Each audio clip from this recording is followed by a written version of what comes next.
Baik, bismillahirrahmanirrahim. Assalamualaikum warahmatullahi wabarakatuh. Kita lanjut di pertemuan ke-6 untuk mata kuliah kepemimpinan.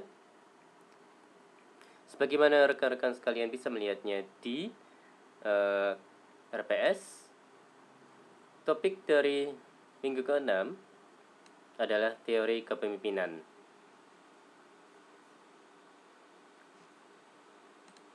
Untuk materinya dengan judul kepemimpinan situasional, saya mengambilnya dari internet dengan sumbernya adalah sebagai berikut.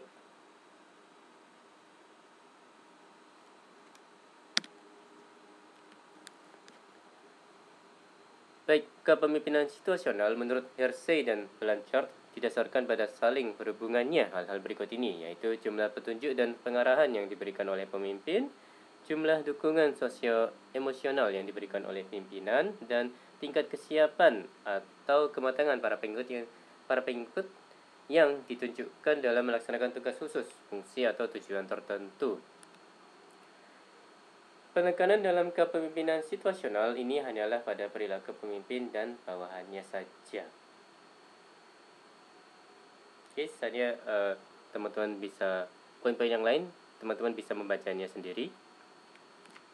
Masuk ke gaya dasar kepemimpinan. Dalam hubungannya dengan perilaku pemimpin ini, ada dua hal yang biasanya dilakukan oleh pemimpin terhadap bawahan atau pengikutnya, yakni perilaku mengarahkan dan perilaku mendukung. Perilaku mengarahkan dapat dirumuskan sebagai sejauh mana seorang pemimpin melibatkan diri dalam komunikasi satu arah. Perilaku mendukung adalah sejauh mana seorang pemimpin melibatkan diri dalam komunikasi dua arah. Jadi dengan membuat 4 klaster ya teman-teman, dengan sumbu X atau sumbu mendatar adalah perilaku mengarahkan dan sumbu Y atau sumbu vertikal adalah perilaku mendukung. Kita mendapatkan 4 klaster. Contohnya adalah yang klaster ini G2 bisa dibaca sebagai tinggi pengarahan dan tinggi dukungan. Oke, masuk ke penjelasan dari masing-masing klaster. G1, klaster G1, seorang pemimpin menunjukkan perilaku yang banyak memberikan pengarahan namun sedikit dukungan. Untuk yang G2, pemimpin menunjukkan perilaku yang banyak mengarahkan dan banyak memberikan dukungan. Pemimpin dalam gaya ini mau menjelaskan keputusan dan kebijaksanaan yang ia ambil dan mau menerima pendapat dari pengikutnya. Untuk yang G3, perilaku pemimpin menekankan pada banyak memberikan dukungan, namun sedikit dalam pengarahan. Bagaimana dengan G4? Di G4, pemimpin sedikit memberikan dukungan dan sedikit pengarahan. Pemimpin seperti ini mendelegasikan keputusan-keputusan dan tanggung jawab pelaksanaan tugas kepada pengikutnya. Oke, masuk ke perilaku gaya dasar kepemimpinan dalam pengambilan keputusan. Ya, ini spesifik ke pengambilan keputusan ya, rekan-rekan sekalian. Jadi 4 gaya dasar kepemimpinan dalam proses pembuatan keputusan ada 4 ya, dituliskan juga dengan menggunakan G1 hingga G4. Yang G1 adalah instruksi, yang kedua adalah konsultasi G2, yang G3 adalah partisipasi, sedang G4 adalah delegasi. Sekali lagi, fokusnya dalam pembahasan ini adalah proses pembuatan keputusan. Untuk yang G1, instruksi. Gaya ini dicirikan dengan komunikasi satu arah. Pemimpin memberikan batasan peranan pengikutnya dan memberitahu mereka tentang apa, bagaimana, bila mana, dan di mana melaksanakan berbagai tugas. Untuk yang G2, konsultasi. Pemimpin banyak memberikan pengarahan dan masih membuat hampir sama dengan keputusan, tetapi hal ini diikuti dengan meningkatkan komunikasi dua arah dan perilaku mendukung. Meskipun dukungan ditingkatkan, pengendalian atau kontrol atas pengambilan keputusan tetap pada pemimpin ya di poin G2 ini. Masuk ke poin G3, partisipasi. Posisi kontrol atas pemecahan masalah dan pembuatan keputusan dipegang secara bergantian. Komunikasi dua arah ditingkatkan dan peranan pemimpin adalah secara aktif mendengar. Tanggung jawab pemecahan masalah dan pembuatan keputusan sebagian besar berada pada pihak pengikut di poin G3 ini. Bagaimana dengan G4? Delegasi, pemimpin mendistribusikan masalah bersama-sama dengan bawahan sehingga tercapai kesepakatan mengenai definisi masalah yang kemudian proses pembuatan keputusan didelegasikan secara keseluruhan kepada bawahan. Sekarang bawahanlah yang memiliki kontrol untuk memutuskan tentang bagaimana cara pelaksanaan tugas. Ya, itu adalah karakteristik dari poin G4. Masuk ke kematangan para pengikut. Kematangan atau maturity dalam kepemimpinan situasional dapat dirumuskan sebagai suatu kemampuan dan kemauan orang-orang untuk bertanggung jawab dalam mengarahkan perilakunya sendiri.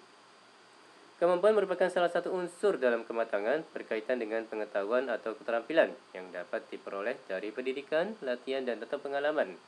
Adapun kemampuan merupakan unsur lain dari kematangan yang bertalian dengan keyakinan dan motivasi seseorang.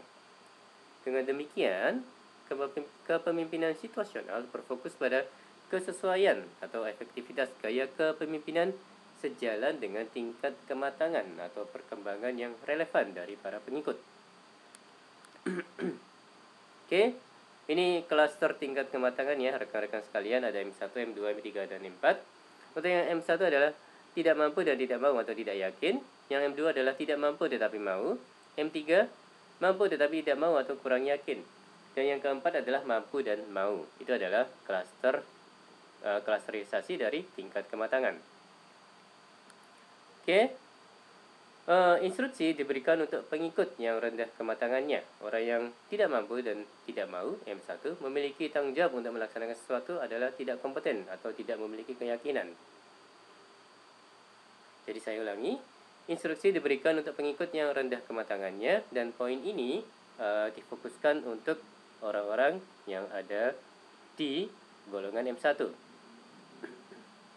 Ya, semoga saya nggak salah. Oke, yang konsultasi adalah untuk tingkat kematangan rendah ke sedang. Orang yang tidak mampu tetapi berkeinginan, M2, untuk memikul tanggung jawab, memiliki keyakinan tetapi kurang memiliki keterampilan. Partisipasi adalah bagi tingkat kematangan dari sedang ke tinggi. Orang-orang pada tingkat perkembangan ini memiliki kemampuan tetapi tidak berkeinginan, ya, dari golongan M3, untuk melakukan suatu tugas yang diberikan.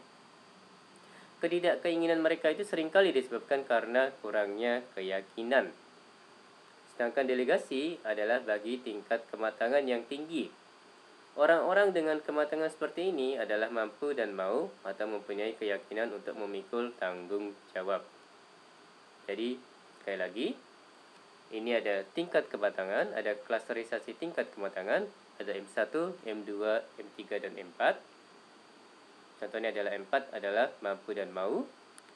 Untuk yang orang-orang yang ada di golongan M1, instruksi diberikan. Saya ulangi, instruksi diberikan untuk pengikut yang rendah kematangannya. Jadi untuk yang orang-orang yang ada di golongan M1, konsultasi untuk orang-orang yang ada di golongan M2, partisipasi untuk orang-orang yang ada di golongan M3, dan delegasi untuk orang-orang yang ada di golongan M4. Baik, demikian dari saya.